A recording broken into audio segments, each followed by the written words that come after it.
What's going on, everybody? It's your boy, That Man Channing. My goodness. How's everybody doing today? No, nobody's saying nothing because this was pre-recorded. Okay, that's fine. All right. Anyway, I want to take the time to tell you guys how awesome you guys are. I'm really happy that you guys are downloading the show. I'm really excited that you guys are getting benefit out of it. And I'm really thankful for the encouragement I get to continue to go. It's just an idea I had that was given to me, inspired to pursue it. I went for it, and there you go. Introduced the show less than a month ago, and just in its infancy stage. At the end of the month, we're projected to do over 1,000 downloads of the show.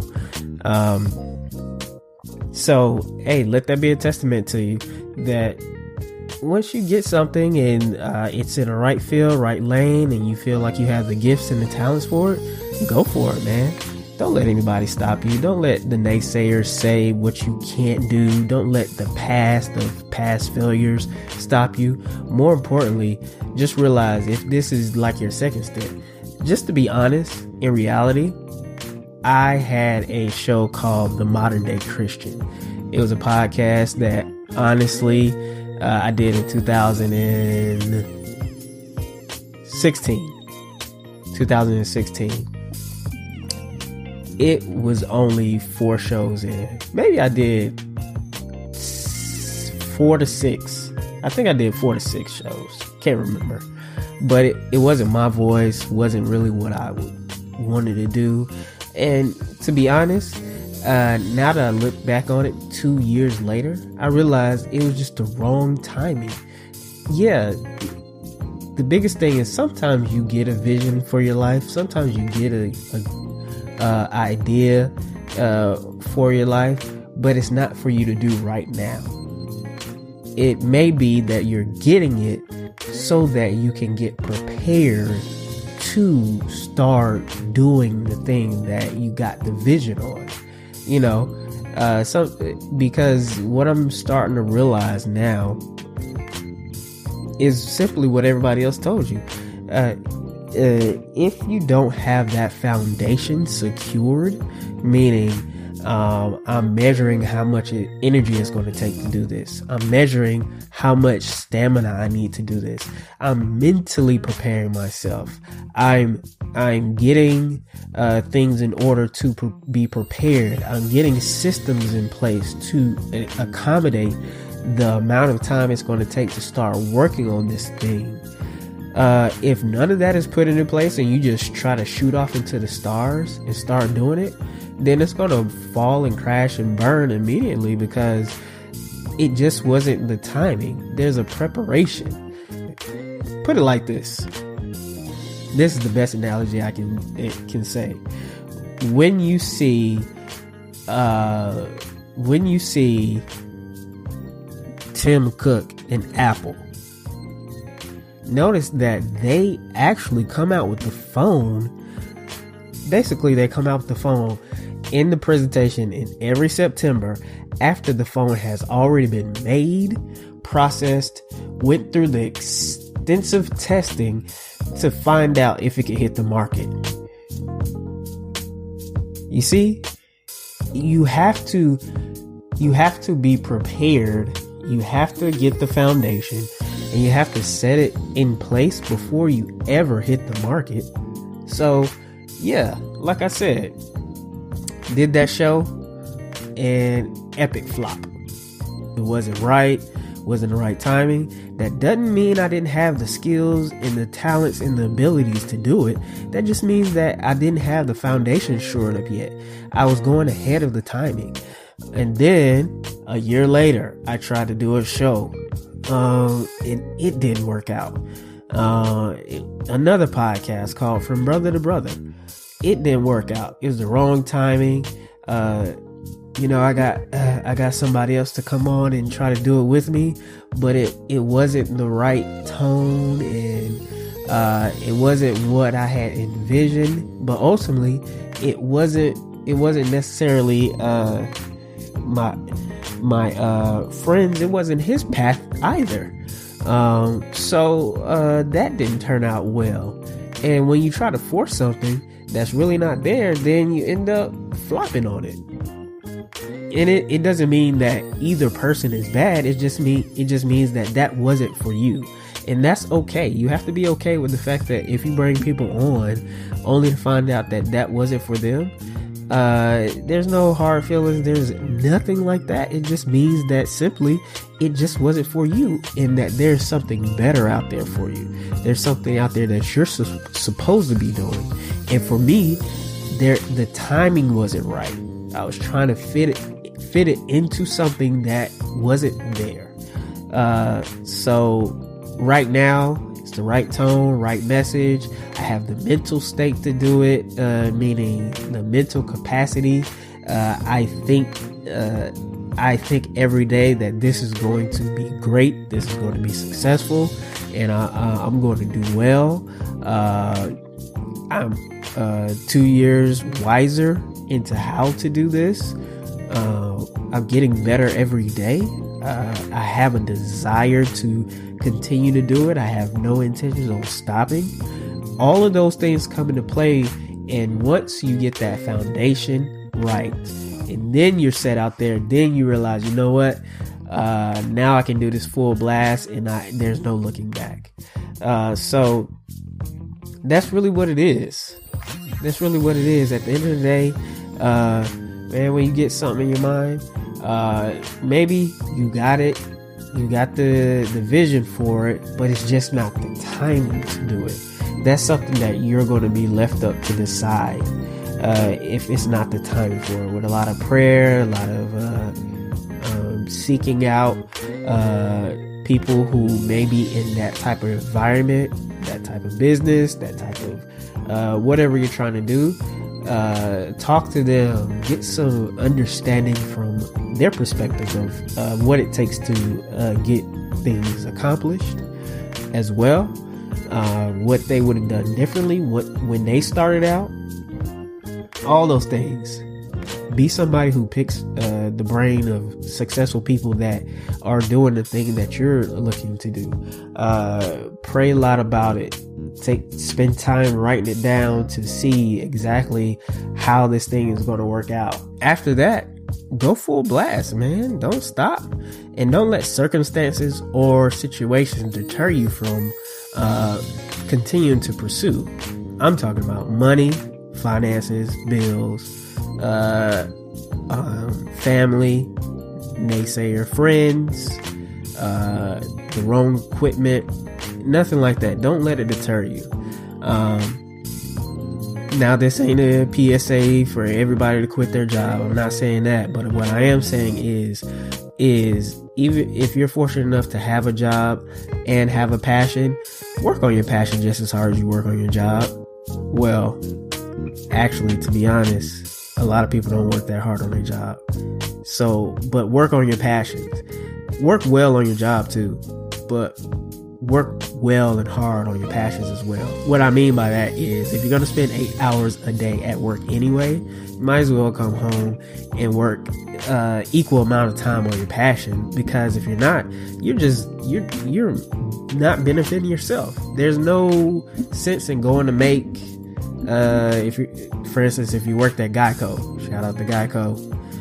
If you worked at Geico for 8 hours a day, there's no reason to go make Mr. Geico rich and then come home and not make your own self rich. Yeah, you might not get any physical results or any finances from it right now, but that's because Geico has been around for years and years and years, decades and decades. So yeah, they're going to be bound to turn over a profit at this point. You just started out, so just continue to go regardless of the finances that you see. So at the end of the day, you're just not benefiting yourself if you're not working on the thing that you have. And that goes to a bigger point. You came into this earth with everything on the inside of you that you already needed to succeed in the area that you're supposed to be in. Meaning, that you are valuable, your life is valuable, and it has a benefit to be here. It's just up to you to find what you are always meant to do. So that takes a level of concentration on discovering who you are. And once you discover who you are and what you're supposed to do, and you get all of the junk out of the way, there's some doctors that really actually are doctors only because their parents or siblings or people continue to hound them about being doctors. They had no desire to be doctors, but they realized that it was job security, made a whole lot of money, and you got a lot of prestige and respect in life by saying, this is my friend, Dr. John so-and-so, Dr. Jessica, Jamie so-and-so. So you took that route because of the facade and the idea of it. But inside, you hate it every single day. You know how I know? Because I know guys who play pro sports who have admitted that they hated every minute of it. But they couldn't verbalize it, nor could they walk away because everybody continued to say, what fool would give up millions of dollars to play a game in front of people and have people love on you everywhere you go? Have people recognize you everywhere you go. Get the perks that come along with playing professional sports everywhere you go. The lifestyle that you get to live. So because of that, they decided, hey, I'm gonna continue to do it, suffer through it, and just make as much money as possible. And that's the fallback. Well, at least I make a bunch of money. But let me tell you something. Just like, and this is a shout out and promo to our next episode, we'll be talking to a special friend of the show, Brittany King, who's a certified counselor. We'll be talking about depression, suicide, and the effects that it has on people and what leads up to it. So you definitely don't want to miss next week's show as well. But we recently had Kate Spade, a world-renowned artist, fashion designer, and the guy from CNN, Anthony Bourdain, Parts Unknown, all the cooking shows. If you tell me that money is the leading cause of suicide, then I would tell you that you're sadly mistaken, because oftentimes it's the most wealthiest people, the richest people that have a lot going for them in life, or so it would seem that they have a lot going for them in life, that end up ending their life the most. So it definitely has nothing to do with that. Could it be that it's the pressures and demands of a life that you never envisioned yourself having? Or the pressures that come along with the life that you envisioned yourself having that you weren't prepared for? I don't know. There are a lot of things that go on in everyone's life that are very similar. If you're rich or poor, you always have bills. If you're rich or poor, you always have, you don't have taxes if you're rich. But that's a whole nother subject for another day. But the point is, you have to pay somebody. If you're rich and well off, you probably have to pay employees. If you're not rich, you don't have to pay employees, but you definitely have to pay the bill collectors, pay off student debt. So everybody's paying somebody, and you can be just as sad rich as you can be sad poor, for different reasons, but still sad. And that's the thing that people need to realize. You're more alike than you think. Just because you look at somebody who lives on Rodeo Drive versus somebody who lives in Compton, the lifestyle may be different, but if you're unhappy, you're an unhappy person. You have to figure out why you're unhappy and what's missing in your life that you need to replace before you get to a point to where you feel like you can't deal with life anymore, and the only option for you is to end your life. That's the biggest thing. So that comes from, like I said before, the foundation. Anything that you're preparing to get into, whether it be life, family, marriage, children, being a parent, going to school, getting a job, going into ministry for people that are religious. Whatever it is, you have to set the proper foundation, and that's often done in school, in tutelage of some aspects. Some things you just can't be prepared enough for, which is marriage and having kids. I mean, there is a book out there, the Bible, that kind of explains the blueprint of it, but there's no book on your spouse. There's no book on your kids for the way they are and how you need to address it and adjust to it. It's just not there. So you have to, but as long as you have a foundation of who you are, hey, it's better, easier to deal with. But if you're trying to figure out who in marriage specifically, who that other person is that you married, as you're trying to figure yourself out as well, that's a recipe for disaster, yo. Really, it's a recipe for disaster. If you don't know who you are before you get married, once you get married, that's only going to amplify times 2, and both of y'all going to be crazy because you're trying to constantly figure out where you're going in life, and you're only taking somebody else along for the ride. So look, foundation is everything. What I know now is don't look to go out too fast or too soon, or be in a rush to get instant success, because if the foundation isn't there, you're not going to be able to hold what it is that's thrust upon your shoulders in a moment's notice, and you'll crumble. And that's just the way it is. But the thing is that confidence, back to that point, the confidence can only grow out of yourself. You can't take it from someone else. Now, someone else can inspire you to be better than what you are. They can motivate you, and they can feed you long enough and on a consistent basis to where you can start believing in yourself. But at that moment, it's up to you how much you're going to start investing in yourself to begin to believe in yourself. And oftentimes we see a lot of people, take for instance, there's this awesome woman who loves to bake cakes. She is amazing at baking cakes. In my opinion, I just feel like she should have a shop open. At least 2 by now.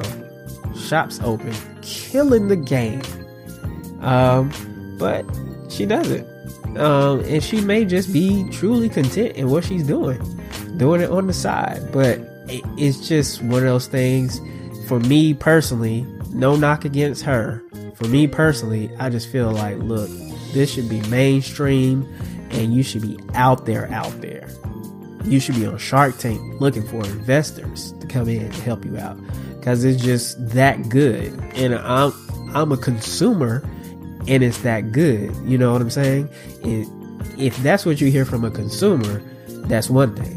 If that's what you hear from yourself, that's another thing. You can believe in yourself all you want to, but at the end of the day, if you're putting out a product and nobody's talking about it at that length where it's like you should be everywhere, then the product may not be that good, you know? But, you know, hey, look, I only think like that, going back to the lady that bakes cakes, I only go like that because I'm a visionary. I have a sanguine personality where it's just out there, boisterous. It's just like I always look at things in terms of what they can be, not what they are presently. So I will always meet a person. Once I get to know that person, I will always see what they can be, but I'll never look at who they currently are, because I know that they can be better. So that's just my approach on life. Everybody has a different personality. And that's okay. That's what makes life great. But listen, if no personality can go to the extent and the heights that it should go unless you have that confidence in yourself. If you don't believe in yourself, like the old saying goes, nobody's gonna believe in you. Who else is gonna believe in you unless you believe in yourself?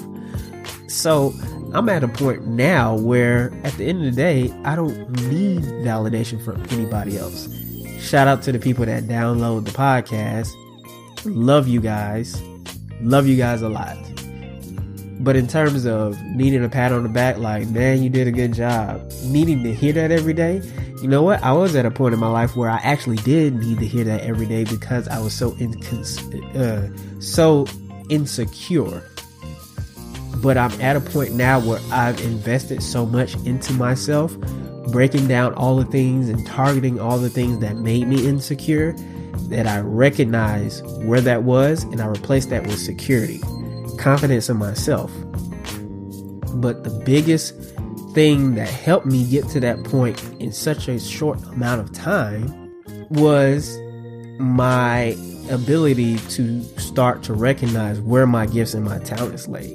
Once I recognized where my gifts and my talents lay and what I was able to do, what I could do, and what I was just good at doing and what I love to do, more importantly, then the confidence flowed with it because it was just in me. So it was innate ability within me that allowed the confidence to say, you know what, this is what I can do.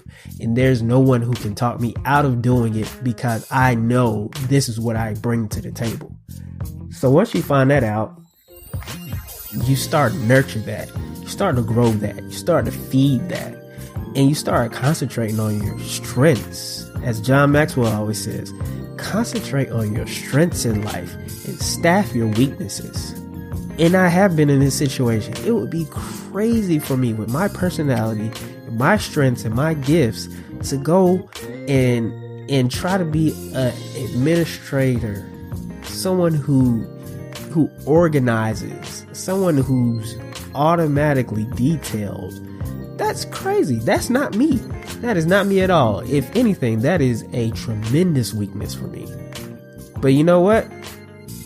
I have a wife who's extremely detailed, and I have a wife who is organized.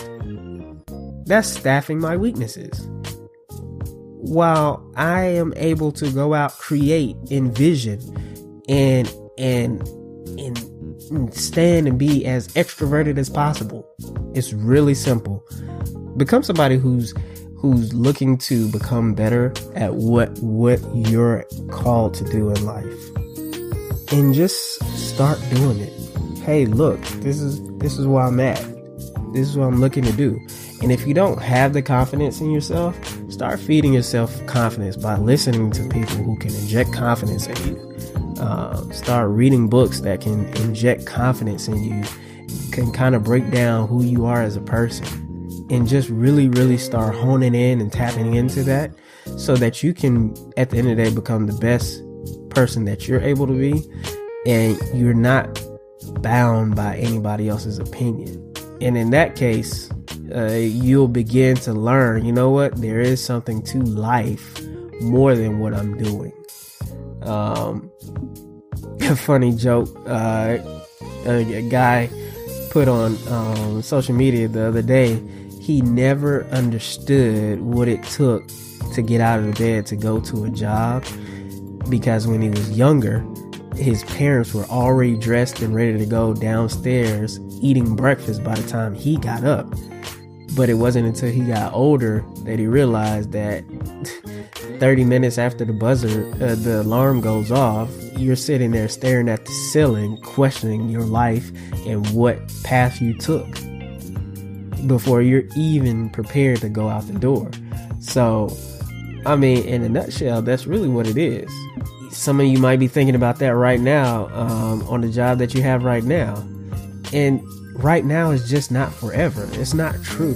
And there's too many successful people out there that have told you the same story. It almost seems like a copy and paste story. I didn't know this is what I was supposed to do in life until I started doing it. And I was working at, Captain D's, or is that still around? I was working at Long John Silver's, is that still around? Why can't I come up with a relevant restaurant? I was working at Applebee's. There you go. I was working at Applebee's, and oh man, and I was a waiter, and I was a waitress, and then I was like, you know what? Let me go ahead and pursue this idea. And then all of a sudden, you look up, and 5 years later, they're millionaires. It wasn't about the money. The secret is they figured out the value that they had, what they can add to life, and they figured out how to become valuable. Once you figure out how to become valuable in life and what route will get you there, you don't ever have to think about where the money is going to come from, because money attracts value. Don't believe me? Go into Louis Vuitton, go into Versace, go into a high-end store. No matter what status you have in life, that is a status symbol in life. If you have that, that means you spent a lot of money on that particular product. And the reason why is because people deem it valuable. And notice that they will never ever have a 50% off sale, 25% off sale, going back to school sale, a Christmas sale. It'll never ever be a sale, because value never goes on sale. Value comes at a cost. So once you become valuable, then you become costly. So you never have to worry about where the money is going to come from, because it will always become, money is a magnet. Value is a magnet. There you go. Value is a magnet for money. And all you have to do is figure out in your heart if you're going to be pure or not in your intentions. If you're all about creating value, then you'll never be beholden to money. But if all you want is money in life, the very thing that you constantly want and desire for will constantly elude you and escape you. I promise you that. And you might think, oh, I get it, or there's some people out there that get it, but yeah, it came at a cost, and that cost will always come around to require a higher cost to maintain and keep that which you paid for. Meaning, whatever cost you paid to get the money you have, any and every time you come around in life, it's to continue to keep it, you're going to have to continue to pay a higher price. And that's just not the life you want to live.